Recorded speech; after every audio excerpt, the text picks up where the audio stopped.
नरेंद्र मोदी जिस ऊर्जा की बात कर रहे हैं, मोदी बंगाल की जिस जीत को लेकर इतने आश्वस्त दिख रहे हैं, उसे समझने के लिए आपको मैटराइज के ओपिनियन पोल का रीजन वाइज डेटा देखना चाहिए।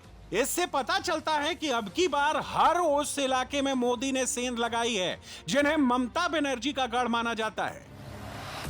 साउथ बंगाल रीजन की 183 सीटों में से टीएमसी 95 से 100, बीजेपी 75 से 80 सीटें जीत सकती है।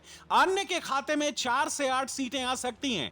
2021 के विधानसभा चुनाव में इस रीजन से टीएमसी को 153 सीटें मिली थी, बीजेपी को 29 सीटें मिली थी। इस रीजन में टीएमसी का वोट शेयर 44%, बीजेपी का वोट शेयर 37% और अन्य का वोट शेयर 19% तक रह सकता है। राढ़ रीजन की 57 सीटों में से टीएमसी को 37 से 40, बीजेपी को 17 से 20 और अन्य को 1 से 3 सीटें मिल सकती हैं।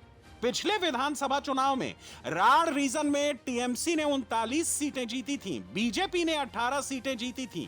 मैटराइज के ओपिनियन पोल के मुताबिक इस रीजन में टीएमसी का वोट शेयर 43%, बीजेपी का वोट शेयर 42% और अन्य का वोट शेयर 15% रह सकता है।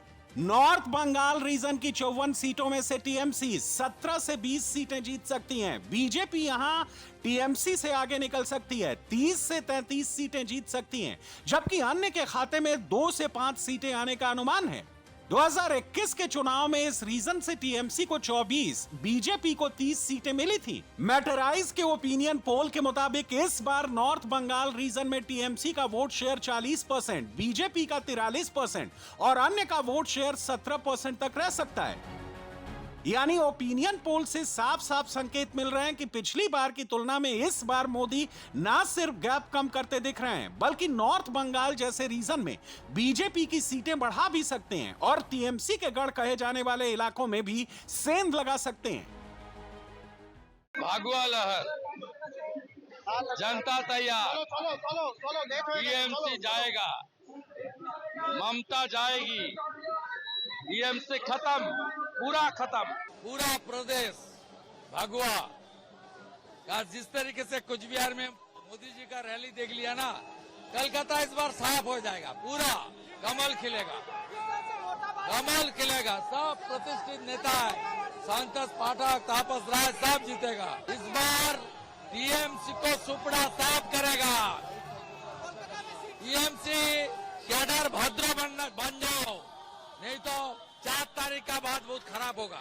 एक प्रदेश का चुनाव में प्रधानमंत्री जी अमित शाह जी, राजनाथ सिंह जी, नितिन नवीन जी, हर प्रदेश से हर बंगाल का कार्यकर्ता का साथ एक साथ खड़ा हो रहा है, ये बड़ा बात है। मैटराइज के ओपिनियन पोल के मुताबिक ममता बनर्जी जिस एसआईआर को हथियार बनाकर मोदी के खिलाफ, चुनाव आयोग के खिलाफ शोर मचा रही थी, उनका वोटर्स के दिल और दिमाग पर कोई असर नहीं पड़ा है। पब्लिक ने इस मुद्दे को उतना भाव नहीं दिया जितना ममता बनर्जी चाहती थी। ओपिनियन पोल के मुताबिक बंगाल के सिर्फ 9% वोटर्स ने एसआईआर को चुनावी मुद्दा बताया, 20% ने बेरोजगारी को, 6% ने भ्रष्टाचार को, 4% ने बुनियादी सुविधा को, 10% ने अपराध को, 7% ने महिला सुरक्षा को, 10% ने मुख्यमंत्री के चेहरे को, जबकि 16% ने प्रधानमंत्री के चेहरे को सबसे बड़ा चुनावी मुद्दा बताया है। इससे कुछ चीजें तो क्लियर हैं। नंबर 1, बेरोजगारी, करप्शन, क्राइम, बांग्लादेशी घुसपैठियों के नाम पर ममता सरकार के खिलाफ लोगों ने वोट करने का मन बनाया है। और नंबर 2, बंगाल के वोटर सीएम के चेहरे पर नहीं, अब की बार देश के पीएम के चेहरे पर भरोसा दिखाने की बात कर रहे हैं।